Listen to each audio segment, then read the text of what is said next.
Hola, ¿qué tal? ¿Cómo les va? Si vienen siguiendo mis videos, verán que hace tiempo que vengo reflexionando sobre cuestiones del lenguaje. Concretamente estoy hablando de John Searle y de Michael Bakhtin. Hoy quiero hablar de otro filósofo que es Bertrand Russell, que escribió este libro, El conocimiento humano, en 1946. Este libro trata de es como una especie de sinopsis, si se quiere, de todo el pensamiento científico de su época. Es como un plan muy ambicioso de reflexionar filosóficamente sobre el campo del saber humano, al menos el campo del saber europeo eh, y norteamericano en el siglo XX. Y por eso quiero hacer la aclaración que las reflexiones que siguen a continuación están orientadas solamente en este libro, que hasta cierto punto, si bien es muy riguroso, es un libro de divulgación. Entonces, eh, no tiene el nivel de especificidad que puede llegar a tener, por ejemplo, los principios de matemática con obra conjunta con Whitehead o otros análisis mucho más sesudos y minuciosos del lenguaje. Sin embargo, lo principal está aquí y espero que este video les interese. Bien, lo primero que hay que decir es que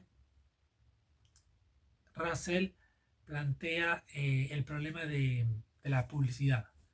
Es decir, primero hay que vislumbrar que para Russell hay una cosmovisión o una visión científica del mundo muy, muy del tipo positivista o neopositivista, donde claramente la experiencia humana está delimitada por lo interior y lo exterior, como si lo humano consistiera en estados mentales cuyo epifenómeno lo es de actividades bioquímicas y físicas del cuerpo. Dicho sea de paso, me parece muy, bueno, un poco extemporáneo el hecho de que plantea que el lenguaje se podría explicar como una especie de, no sé, no conozco el término, de volver macroscópico la actividad microscópica cuántica de los átomos del cerebro. Como si se pudiera hacer, hay algo que dice Schrödinger de esto, que tiene que ver con hacer macro lo cuántico. No sé, en ese momento me parece un poco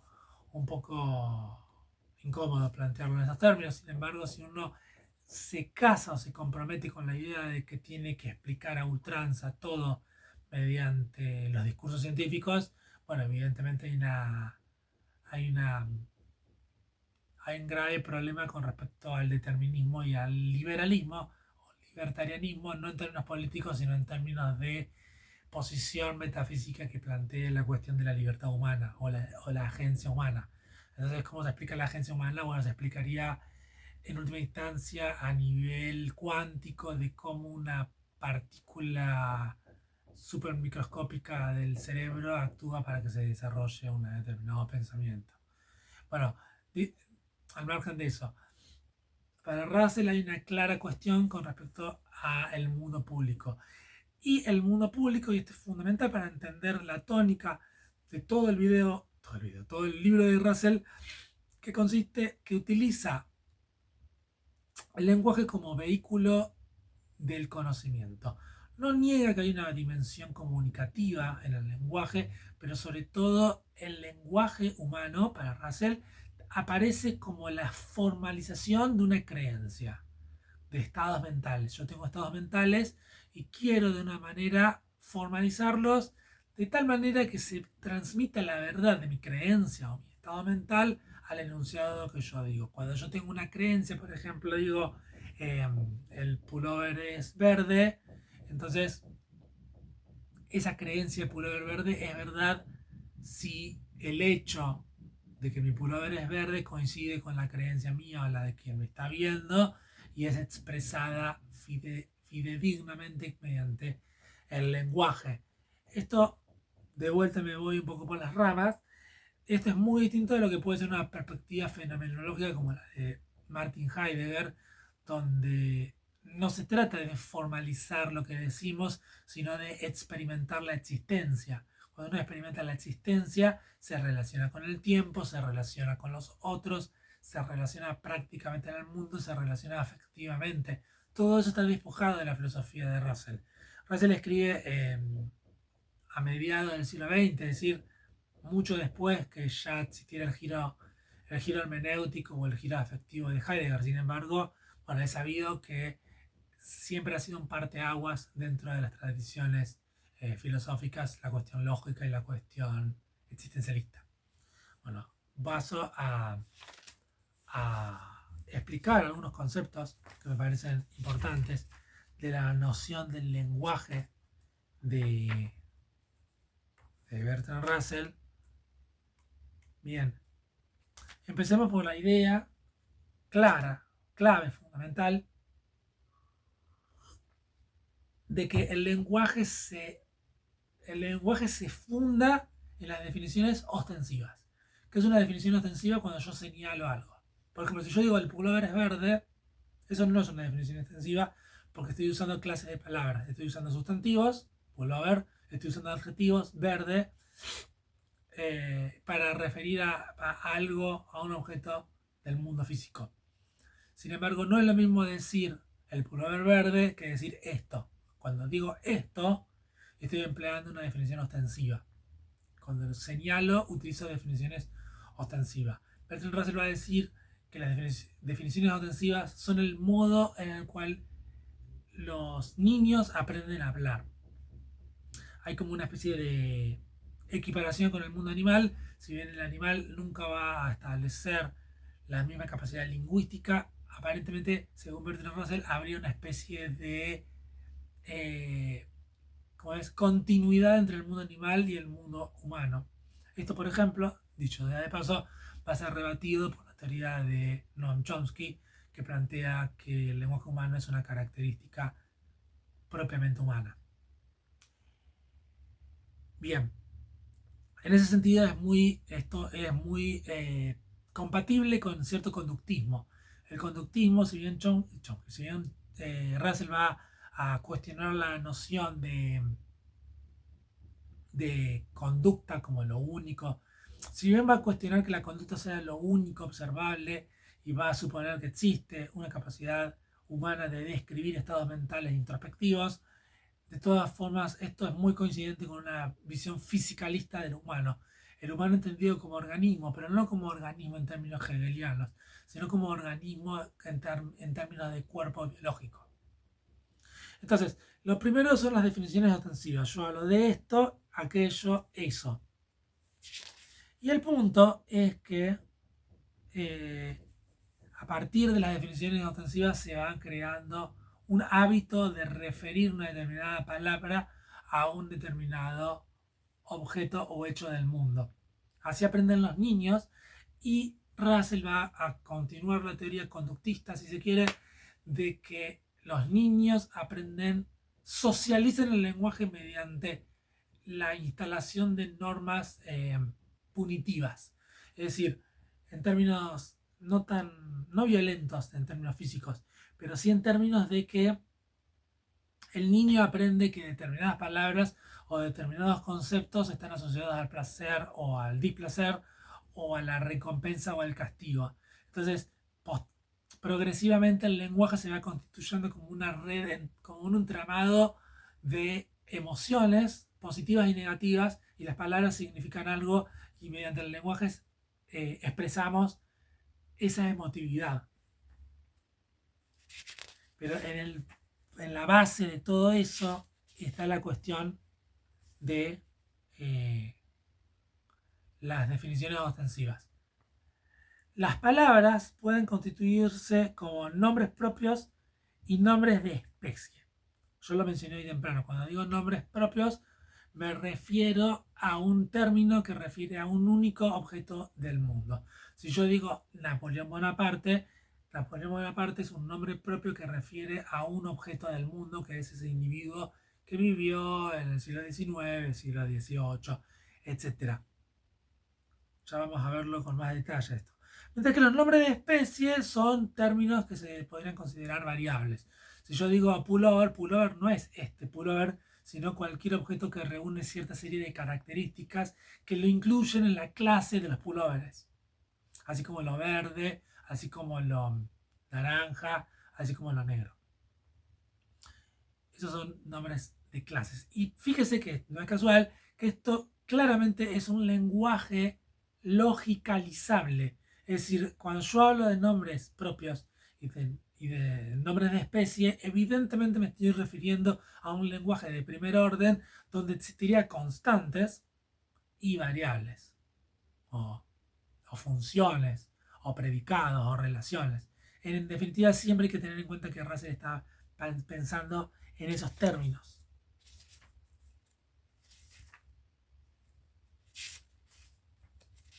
Entonces, volviendo a lo que decía de los nombres propios de, de Napoleón Bonaparte.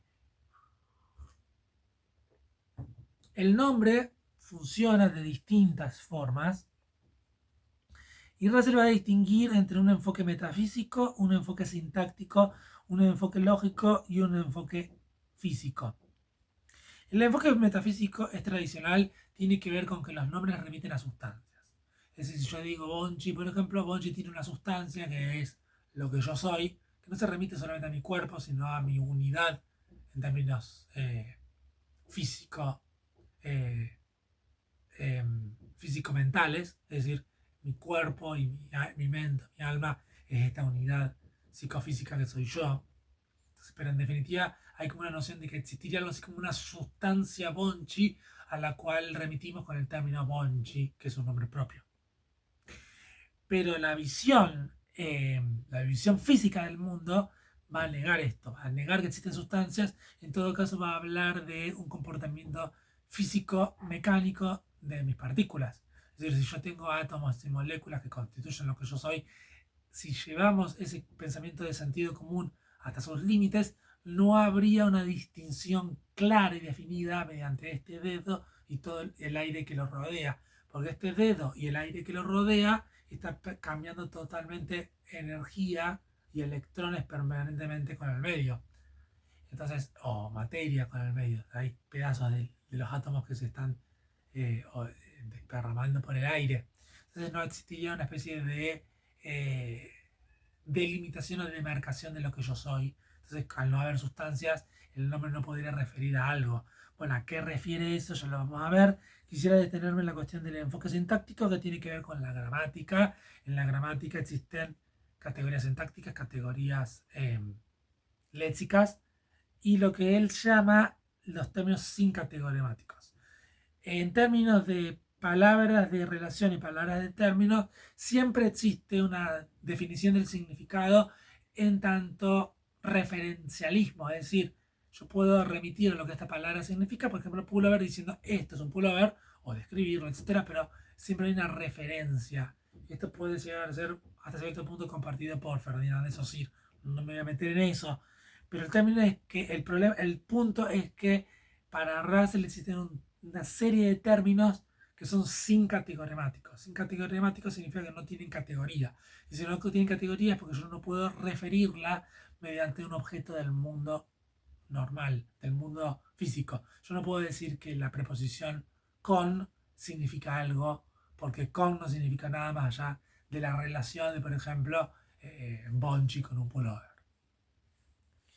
Bueno, está el enfoque lógico que tiene que ver con funciones y con términos de la lógica formal, y el enfoque físico que es el que estoy tratando ahora con respecto a los átomos y las partículas de mi cuerpo, y el enfoque epistemológico que tiene que ver con la distinción entre palabras que tienen una definición verbal y palabras que solo tienen una definición ostensiva. Bueno, el punto. Si yo delimito, si yo digo, entonces, acá hay algo fundamental para la ciencia contemporánea que tiene que ver con delimitar un objeto mediante sus coordenadas. Yo digo, un objeto tiene 4 coordenadas espaciales, en los 3 ejes geométricos, y temporales. Entonces, mediante esas 4 coordenadas, yo digo, el área geométrica ocupando en el tiempo t este espacio, esta silueta, es Bonchi. Entonces yo lo delimito en esos términos. Pero el punto es que toda determinación de nombre propio no puede eximirse de plantearse en términos ostensivos. ¿Por qué? Porque si yo digo este cuerpo que está en la ciudad de Santa Fe en el año 2025 es Bonchi. Pero ¿cómo defino el año 2025 y cómo defino la ciudad de Santa Fe? Bueno, me refiero, por ejemplo, el punto cero en el Ecuador y el punto cero en Greenwich. Entonces, en esos términos defino el origen de las coordenadas espaciales en ese punto geométrico del planeta. Pero ¿cómo defino el origen? No puedo más que definirlo ostensivamente. Decir en algún momento del mundo, aquí está Greenwich, y con respecto a ese aquí que yo llamo Greenwich, lo traslado a la ciudad de Santa Fe.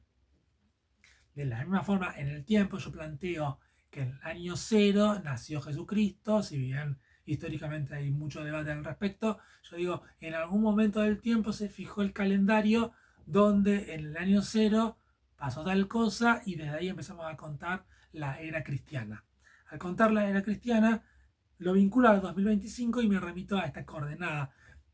Pero en definitiva yo no puedo más de que decir este tiempo aquí, este espacio aquí, no puedo escaparme de las definiciones ostensivas. Y eso es un problema fundamental, porque no puedo, yo puedo pretender tener un conocimiento objetivo del mundo, pero, y este es el punto central, yo no puedo escaparme de la experiencia subjetiva y psicológica de aquel que plantea el punto de referencia aquí y ahora. Aquí y ahora son términos que yo no puedo escaparme nunca. Y con respecto al aquí y ahora, pasamos a la siguiente cuestión que tiene que ver con los particulares egocéntricos. ¿Qué es un particular egocéntrico? Son términos que remiten al yo, mejor dicho, que remiten a quién los dice. Entonces, si yo digo yo, esto, aquí, ahora, esos cuatro términos claves, fundamentales para la expresividad humana, consisten en quién los dice. No es lo mismo que lo digo yo, que lo digas vos. Me recuerda, por ejemplo, a ese video de Lelutier que habla de un trovador que escribe una canción para un príncipe que quiere seducir a una mujer. Y termina, entonces lo gracioso es que el rey o el príncipe, no recuerdo, dice cosas de amame a mí o siento tal cosa, y el trovador dice él siente tal cosa, ámelo a él, y termina, bueno, en toda una parafernalia. Bien, eso es como algo muy, muy gracioso. El punto del particular egocéntrico tiene que ver con esto que yo decía de Greenwich y del meridiano cero en el Ecuador.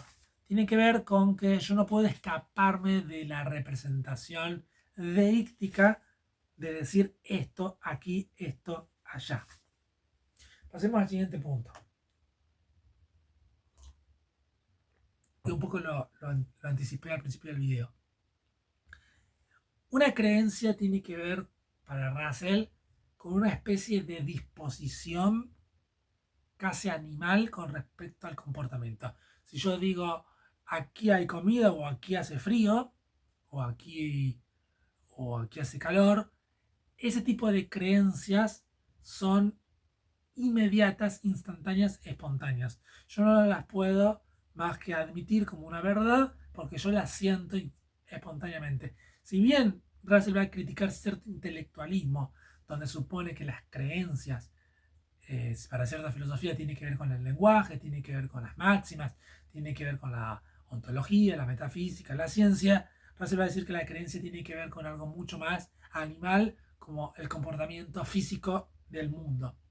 Y que en definitiva, por extensión, se proyecta a muchos otros tipos de creencias más sutiles y más científicas. El punto es que las creencias son lo que nos permiten generar nuestras primeras palabras. Y nuestras primeras palabras nos permiten pensar y creer cosas del mundo de una manera mucho más específica. Si yo digo, por ejemplo, que la suma de los ángulos interiores de un triángulo son igual a dos rectos, es decir, 180 grados, sería muy difícil que alguien pensara intuitivamente eso sin palabras, sin nociones geométricas, sin conceptos matemáticos. Los conceptos matemáticos no son más que palabras.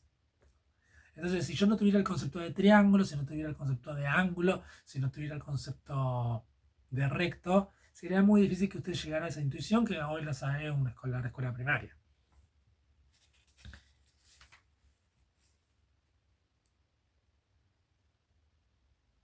Entonces, hay una cuestión que tiene que ver con la memoria. Hay una cuestión de que Russell distingue entre la memoria, la percepción y la expectativa. En todo este tipo de cosas, solo lo único que hay es la percepción presente del momento. Y fíjese la cosmovisión que te supone pensar que el tiempo existe solo en el presente y no existe la manera de Heidegger, por ejemplo, con respecto a la anticipación de la muerte. Eso es como algo muy claro, muy claro, muy clave y claro.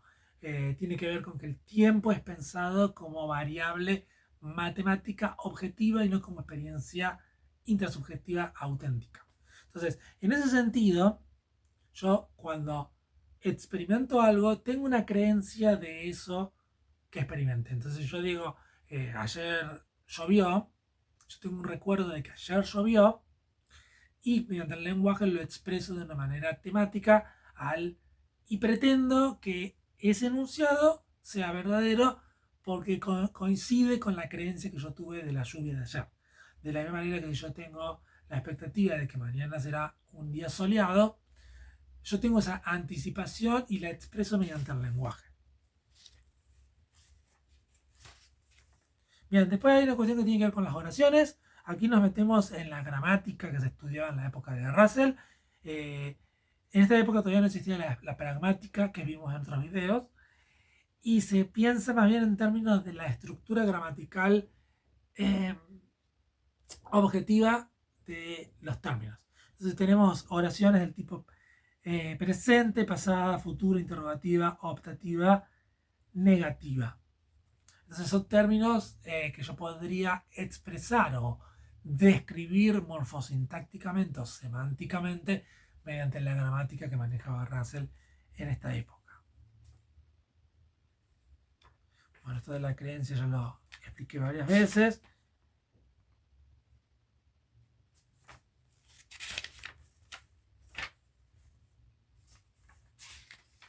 Y llegamos al punto que a Russell le interesa muchísimo, que tiene que ver con las palabras lógicas. En las palabras lógicas existen 4 tipos de conectivas muy importantes, que son la conjunción, la disyunción, la implicación y la negación. Algunas lógicas lo restringen solamente a la negación y la disyunción, o la negación y la implicación.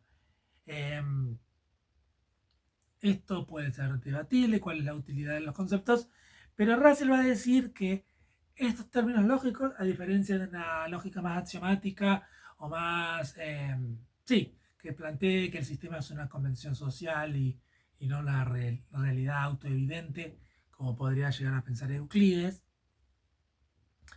para Russell habría algo así como un reflejo, una continuidad del lenguaje común, del lenguaje natural, en el lenguaje lógico.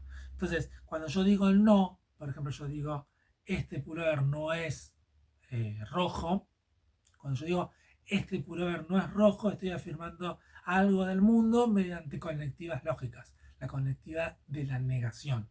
Si yo digo este pullover es, digamos, verde o azul, o verde, o este pullover es verde o azul, o es grande o chico, estoy utilizando una disyunción y lo estoy expresando mediante el lenguaje natural. Pero el punto es que la propia naturaleza del lenguaje orienta a que el lenguaje natural tenga esa forma. Quiero pasar a lo siguiente, porque a mí si escuchan lo que estoy diciendo, se darán cuenta que mi perspectiva es más existencialista que analítica, pero no por eso creo que hay que dejar de estudiar a estos autores. Para Russell no existe la nada. Para Russell todo es positividad. Al ser todo positividad, no es muy importante tener que definir en qué consisten las negaciones. Si uno emplea la lógica como un instrumento que te permite hacer afirmaciones expresivas con cierto grado de consistencia y coherencia, bueno, fenómeno, ya está. No importa si te expresa algo del mundo corriente, lo que importa es la consistencia de mi sistema lógico.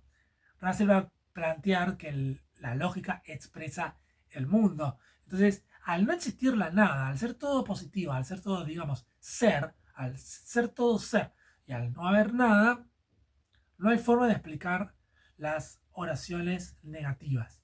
Esto me recuerda, no lo voy a explicar, a uno de los primeros capítulos del Ser y la Nada de Jean-Paul Sartre, donde define la negación como una característica de la nada que nihiliza o nihiliza el mundo. Bueno, no importa. Entonces, Russell va a decir que no existe la nada, no lo va a decir en esos términos, porque ¿por qué no va a decir Russell que no existe la nada? Porque decir que la nada no existe es comprometerse con la existencia de la nada, hasta cierto punto. Esto Russell podría escapar del apuro, pero en términos así retóricos, hablar de una entidad que no existe es redundante y no queremos multiplicar los entes en el mundo científico, por eso no hablamos de la nada. Pero el punto es que yo no puedo, si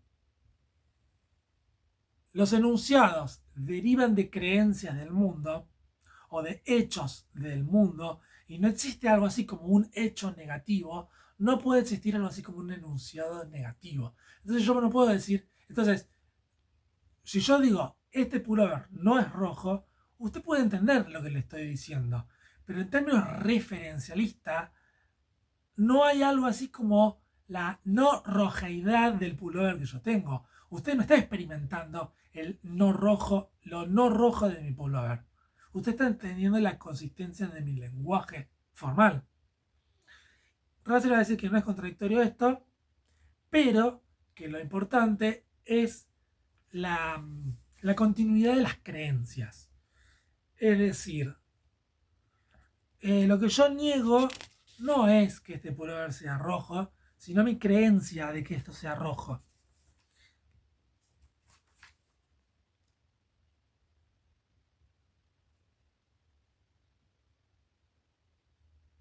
Y cito, justamente el ejemplo es esto. Russell habla de algo que es rojo, y esto no es rojo. Y cito, debemos decir, la falta de creencia en la oración, la creencia de que esto es rojo, y la falta de creencia de que esto es rojo son ambas verdaderas.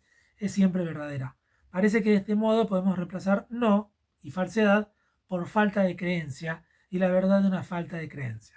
Es decir, no es que la referencia de mi enunciado, este pullover no es rojo, remita a la no, a la nada o a la no rojeidad de las cosas, sino que remiten a la falta de creencia de que este pullover es rojo. Es como una especie de hocus pocus que realiza Russell para salir de manera consistente del embrollo.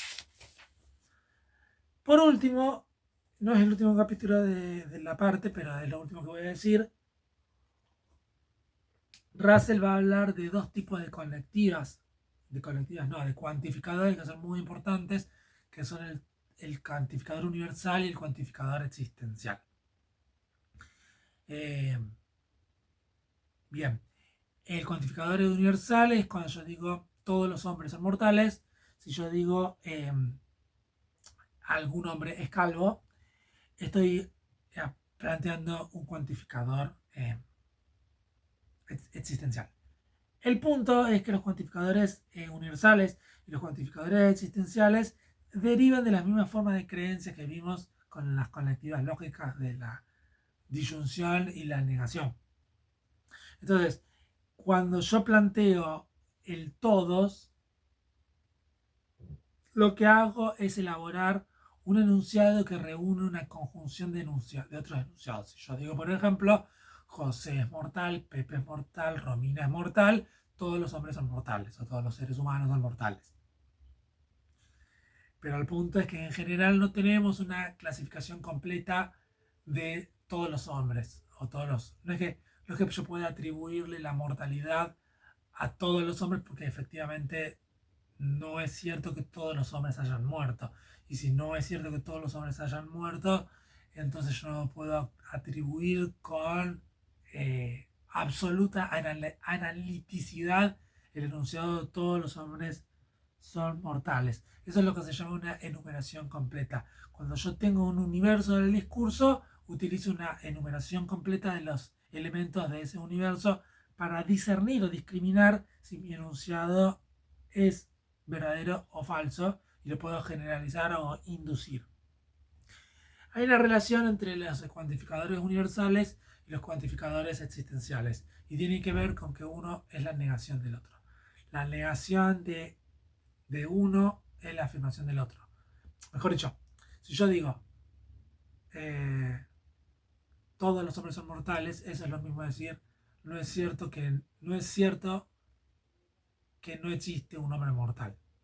De la misma manera, si yo digo no es cierto que existe un hombre mortal, estoy diciendo que los hombres son mortales. Entonces la negación del cuantificador universal es la negación del cuantificador existencial. También uno puede determinarlo en términos de los complementos.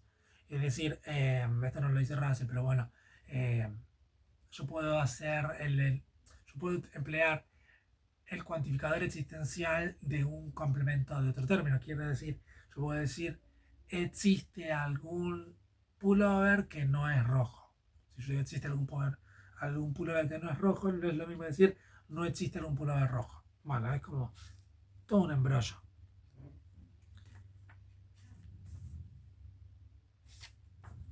Pero bueno, ese es el punto.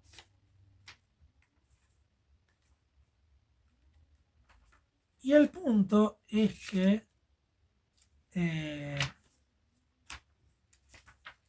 el conocimiento general del mundo nos permite elaborar una serie de enunciados científicos del mundo. Y lo que va a decir Russell es que existen una serie de que en general la gente no se comporta en el mundo mediante enunciados lógicamente verdaderos. Uno no se comporta, pero no porque el comportamiento práctico sea imperfecto. No es lo que va a decir Russell. Russell va a decir que existe una forma científica de sostener ciertas creencias del mundo, y eso se aplica tanto a la metafísica como a la física. Bueno, no sé si a la metafísica porque todos estos filósofos van a renegar a la metafísica, pero se aplica tanto a la física como a la química como a la política. Si yo soy un político y digo voy a hacer tal determinado plan económico que va a eliminar la inflación o la pobreza, yo me valgo de ciertos principios generales que me permiten aseverar cosas con cierto grado de fidelidad a lo que digo. Entonces, para Bertrand Russell va a haber principios generales que te permiten hacer consideraciones verdaderas. Entonces, en general lo que hay es una serie de enunciados que te permiten abstraer del mundo, decir cosas ciertas, y a partir de esa certeza de lo que yo digo, mediante una relación estructural y lógica entre los enunciados, puedo hacer aseveraciones correctas del mundo. Esto está muy lejos de haber quedado definido, de hecho es solo una parte del libro, pero el punto es que lo que tiene que quedar claro, más allá de los conceptos que hemos visto muy someramente en este video, tiene que ver con que Bertrand Russell intenta describir físico-matemáticamente el mundo y justificarlo lógica-filosóficamente. Si yo mediante el lenguaje tengo que justificar cómo puede existir algo así como el conocimiento humano. El libro se llama El conocimiento humano. Entonces, mediante el lenguaje yo tengo que poder formalizar la experiencia humana para poder sostener la veracidad del mundo y de mis afirmaciones. Esto, dicho en términos un poco vulgares, permite decir por qué un enunciado como la Tierra es plana es falso, y yo puedo decir que la Tierra no es plana sin que se me remita a una especie de fideísmo, de fidelidad cuasi religiosa con las nociones de la ciencia, porque conductistamente la educación me ha transmitido que la Tierra es plana, entonces yo por eso lo creo. Bueno, esto es de Tilde. Curiosamente, un pensador como Martin Heidegger pensaría que la ciencia matemática o la ciencia física existe en el mundo de una manera casi fanática, no porque la ciencia sea incorrecta o que la ciencia sea falsa, sino porque la adscripción a la ciencia hasta cierto punto es un exceso. Porque yo no puedo saber todo lo que dice la ciencia más que creyendo lo que otros dijeron. Eso explicaría por qué la ciencia está en crisis y tenemos gente que dice que las vacunas producen autismo. Pero bueno, siempre que tengamos la necesidad de plantear por qué existe algo así como una verdad o hechos en el mundo o la verdad o naturaleza científica metódica fiel a los hechos, vamos a tener la necesidad de recurrir a filósofos como Bertrand Russell que esclarezcan la naturaleza del lenguaje y qué estamos diciendo cuando decimos la Tierra es redonda.